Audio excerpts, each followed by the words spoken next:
கையில் யாருக்கு கிடைத்திருக்கிறதோ நீங்கள் மற்றவர்களுக்கு கொடுக்கிற இடத்தில் இருந்தால் அல்லாஹ் உங்களை வெறுங்கையாக விட மாட்டான். கொடுப்பவர் கெட்டு போக மாட்டார். எனவேதான் சதகா என்பது எல்லா காலத்திலும் செய்ய வேண்டும். இந்த மாதத்திற்கே சதகா என்ற பெயர் வந்ததால் அதிகமாக செய்ய வேண்டிய காலம் ஜகாத்து. இந்த மாதம் எப்பவும் செய்யணும். ஜகாத்து வருஷ கணக்கு தான்.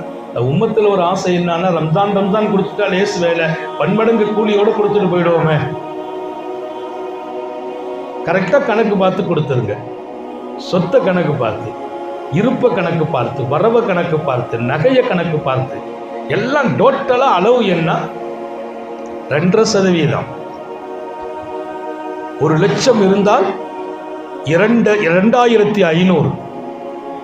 1 லட்சம்னா 2500 கையில் எடுத்து நோட்டிடும்.